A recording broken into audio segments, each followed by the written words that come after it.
kalung tentara dari Sabang sampai Merauke, dari Nias sampai Pulau Rote. Mantara iman kita, mantara kasih kita, mantara pengharapan kita. Dan sinilah lagi menjadi Tuhan ini selamat kita, lebih selamat di sini.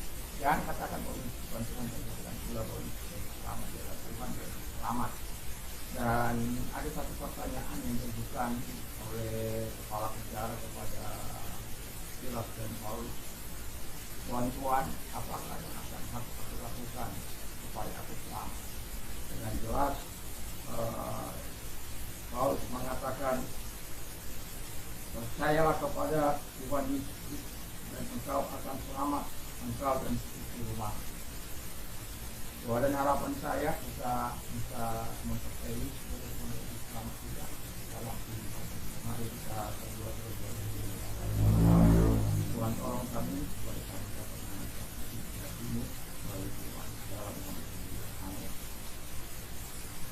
Saya akan membawa firman Allah dalam Roma 12 ayat 2. Setelah beberapa waktu saya berhenti selain pagi sore semua pada situasi yang kondisi hari ini dan ke depan kita berjalan kembali. Demikian bunyi firman Allah, janganlah kamu menjadi serupa dengan dunia ini, tetapi berubahlah oleh pembaharuan dirimu, sehingga kamu dapat membedakan manakah kehendak Allah, apa yang baik, yang berkenan kepada Allah, dan yang sempurna. Ada sebuah cerita sebelum saya mengupas ini di dalam. Ada sebuah cerita di mana orang kakek yang banyak titik, ya. Lalu kakek ini selalu memberikan persembahan kepada Tuhan.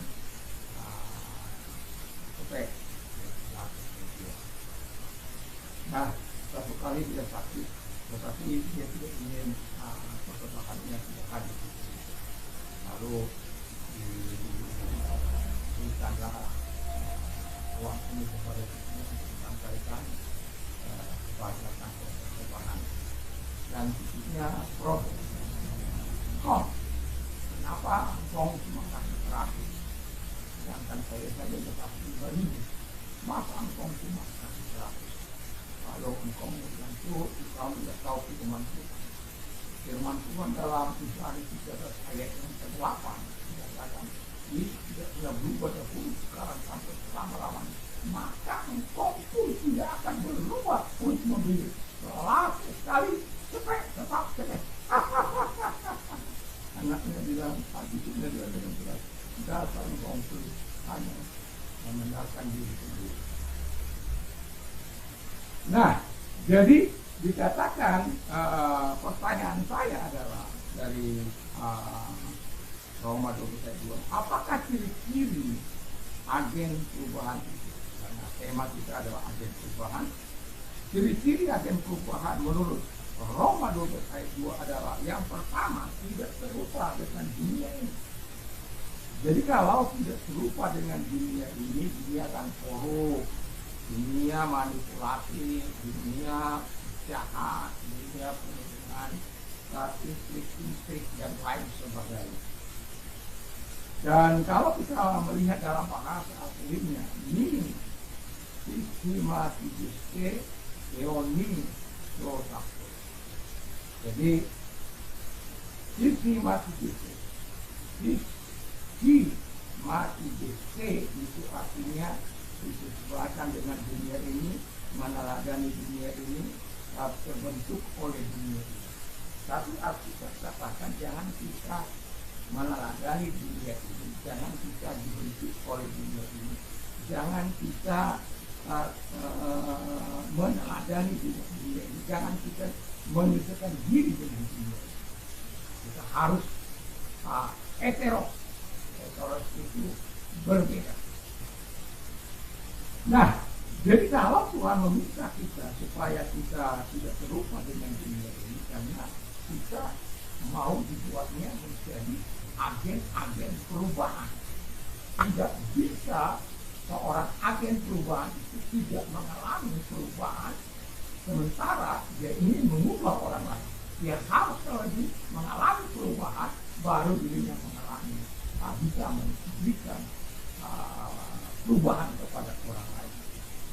Yang kedua dikatakan adalah metamorphose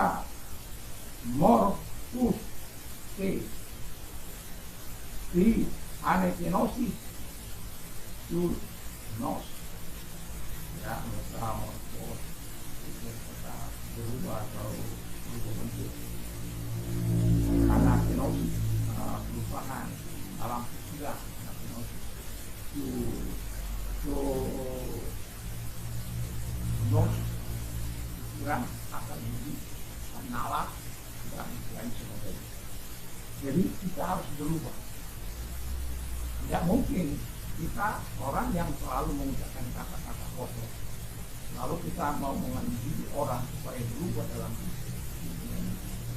Seperti saya dulu menerima diri dalam hati saya, dalam hidup saya sering mengatakan kata-kata kotor, kata-kata makian, kata-kata makian dan lain sebagainya. Sepertinya saya hidup saya pada waktu itu untuk melakukan hal-hal itu. Sedikit saja mengalami permasalahan, maka makian, ucapan dan lain sebagainya akan saya. Nah, Alkitab mengatakan kalau kita sudah berada dalam Kristus, kita adalah ciptaan baru. Yang lama sudah berlalu, sesungguhnya yang baru sudah datang. Jadi kita harus hidup sesuai dengan firman. Jadi kita harus itu mengalami perubahan dari dalam, ya, itu dikerjakan oleh Roh Kudus. Kita tidak akan bisa mengerjakan perubahan hidup kita tanpa Roh Kudus.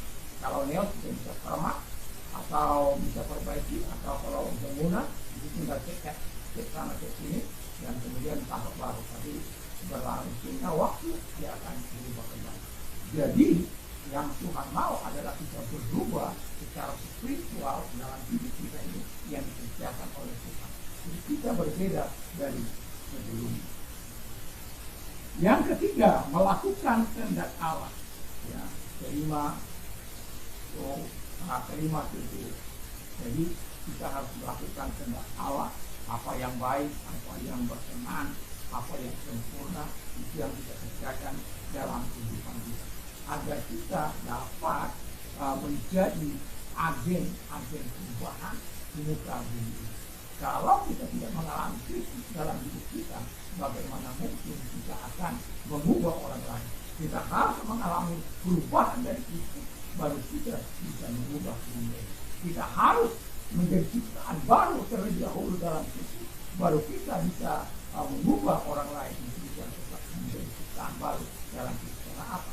Mereka melihat bahwa apa yang kita katakan sesuai dengan apa yang kita miliki. Dan sebab saya sering katakan, mari apa yang kita katakan, itulah kita lakukan, itulah kita hidupi. Supaya Kristus nyata di dalam kehidupan kita sebagai orang yang percaya. Mari kita sebut salah dan kita berdoa. Terima kasih sebagai agen perubahan saudara mulia. Tapi kami percaya bahwa Tuhan mau kami terus berbeda dengan yang lain, dengan dunia ini. Kami harus mengagumi Tuhan melakukan kehendak. Terima kasih yang sakit dalam nama apapun sakitnya terkeluar dan oleh diri sebagainya dan kuasanya menemukan. Terima kasih Bapak di surga di dalam nama ini.